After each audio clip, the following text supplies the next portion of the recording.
Ese hombre que está ahí soy yo. Soy compositor. Para algunos soy un genio, para muchos un incomprendido, para otros un innovador. Personalmente creo que solo soy un inconforme y que en la búsqueda de mis obsesiones obtuve muchas de las distinciones más importantes que un músico de nivel internacional pudo haber soñado.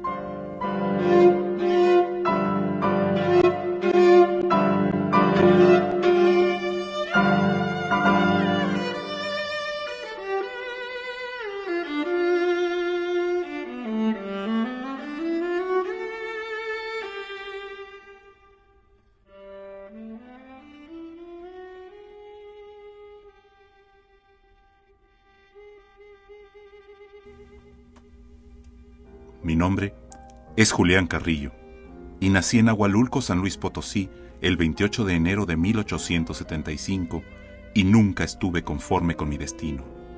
Siempre quise más y en esa actitud encontré mucha fama, dinero, mundo y finalmente la desdicha.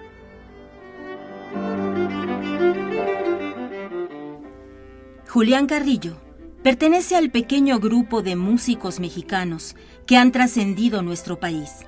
Su genialidad, su sentido innovador y su trayectoria han sembrado admiración y respeto en todo el mundo. De origen humilde, el pequeño Julián fue descubierto por Flavio F. Carlos, cantando en el coro de la iglesia de su pueblo natal. Algún tiempo después, siendo adolescente, las personas de la capital comentaban que Carrillo tenía facilidad para instrumentar. Quizá por eso no le fue particularmente difícil distinguirse. El niño amaba la música. En 1893, cuando cumplió 18 años y a escondidas de su maestro, compuso una misa para solos, coro y gran orquesta. En aquel entonces el doctor don Francisco Ortega y Fonseca, médico distinguido y físico de gran renombre, fue mi maestro y en una ocasión comenzó a explicar las divisiones transversales de las cuerdas y los sonidos de ellas. Grande fue la sorpresa cuando el maestro expuso una ley de acústica diciendo: al dividir por la mitad la longitud de una cuerda, se produce la octava superior del sonido fundamental. Sin meditar demasiado, el joven Julián levantó la mano diciendo: ¿esa ley de acústica se cumple siempre? El doctor Ortega debe haber comprendido en el acto cuán grande era mi ignorancia y en forma sonriente me dijo: sí, Julián, esa ley está comprobada por siglos y no hay ninguna duda acerca de ella. Algo pasó en mi persona desde ese momento. Tuve una corazonada que cambiaría mi vida y al salir de clase, salí corriendo a mi cuartucho de estudiante para comprobar lo que el profesor acababa de explicarnos. Al llegar, tomé el violín y me apresté a dividir la longitud de la cuerda en el orden progresivo de los números. Es decir, que comenzando por 2 avancé a 3 y luego a 4, después a 5 y luego a 6 y a 7.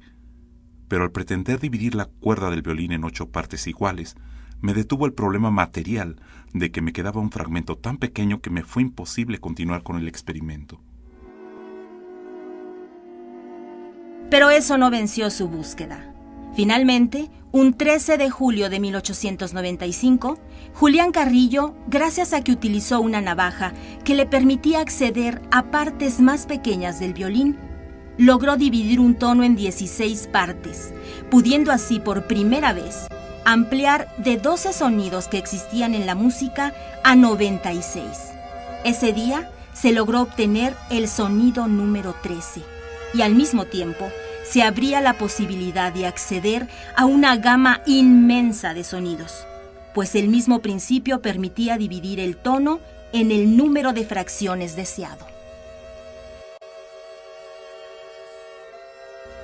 Desde entonces, quedaron conquistados los 16avos de tono, pues logré en ese mismo instante romper el ciclo clásico de los sonidos musicales, o sea, los 12 sonidos que había tenido la música durante siglos, y con aquel sencillo experimento se inició la revolución musical del sonido 13, aunque por el momento no valorara yo la importancia y trascendencia del hallazgo, y lo hice a un lado. Por aquel tiempo, a Carrillo le interesaba seguir estudiando y logró conseguir el apoyo de varios funcionarios. Entre ellos, destacan el entonces gobernador del estado, general Carlos Díez Gutiérrez, y posteriormente el entonces presidente de la República, general Porfirio Díaz, quien personalmente le concedió una pensión para que fuera a Europa a continuar sus estudios. En junio de 1899 partí hacia París, luego a Alemania, en donde se encontraban los mejores músicos del mundo, y finalmente me instalé en Leipzig, por mi interés de ingresar al Conservatorio Real de Música. Sin que pasara mucho tiempo, logró importantes estrenos que continuaron subrayando su carrera de forma brillante.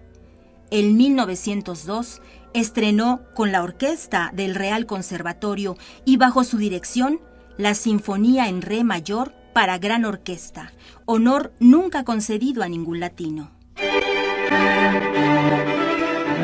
Esta sinfonía ha sido calificada como la primera de formas clásicas escritas por un músico del Nuevo Mundo.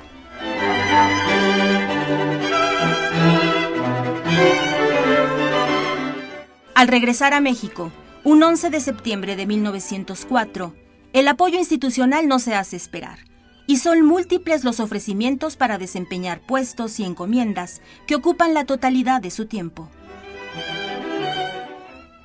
Aún así, se permite viajar a Nueva York y funda la Orquesta América, con la cual obtiene la aprobación de crítica y público especializado. Sin embargo, toda esa actividad no le había impedido tomarse el tiempo para dar cabida a una vieja obsesión que tomaba cada vez más fuerza en sus pensamientos. En todos estos años, al parecer no insistió en su descubrimiento de 1895, pero en 1922, el periódico musical francés Le Ménestre publicó un artículo en el que se decía que era tiempo de buscar los cuartos de tono, porque se había agotado ya el material de los semitonos.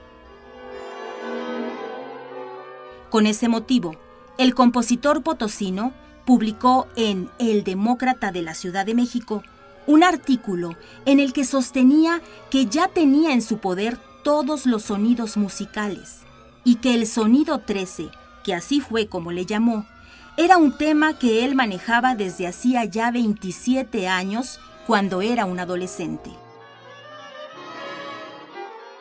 No lo sabía aún, pero Julián Carrillo se había topado con el parteaguas de su vida, pues se enfrentó a la disyuntiva de continuar su profesión o dedicarse por entero al estudio del complejo y trascendental problema en el cual él veía el futuro del arte musical para muchos siglos.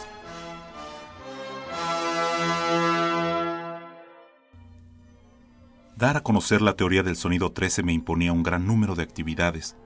Antes que nada, era necesario emprender una campaña de difusión, organizar una gran orquesta sinfónica para presentar mi nueva música, y eso requería, por ejemplo, de construir nuevos instrumentos que fueran capaces de poner en práctica mi descubrimiento. Carrillo tuvo que sacrificar su patrimonio familiar para hacer frente a los gastos que demandaba su gran campaña. Así, el 15 de febrero de 1925 tuvo lugar en el Teatro Principal de la Ciudad de México el primer concierto público con composiciones escritas por Julián Carrillo, en cuartos, octavos y 16avos de tono, usando un instrumental que fue desarrollado previamente, causando gran admiración entre músicos locales y extranjeros.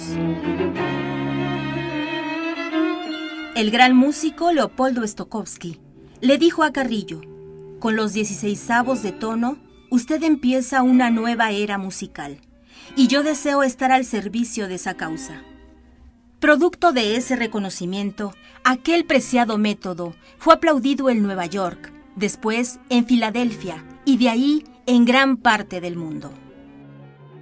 George Rimsky-Korsakov le comunicó a Julián Carrillo que estaba autorizado por los mandatarios rusos para implantar las teorías de Carrillo en el Conservatorio de Leningrado y en el Instituto de Ciencias de su país, y para tal efecto le pidió libros, instrucciones e instrumentos.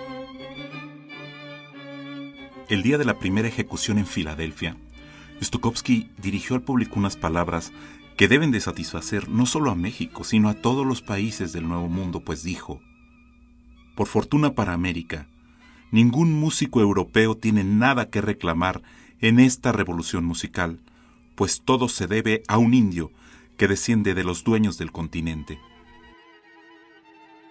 El maestro trabajó el resto de su vida en exponer y difundir su teoría del sonido 13, muchas veces con sus propios recursos y sin ninguna ayuda oficial.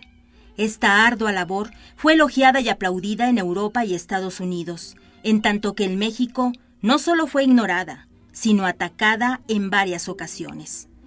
Esta situación le ocasionó muchos sinsabores al final de su vida, pues al saberse poseedor de un cambio extraordinario en la manera de ejecutar y percibir la música, no entendía la reticencia oficial a un cambio de paradigmas musicales llevado a cuestas de su esfuerzo y a beneficio de nuestro país.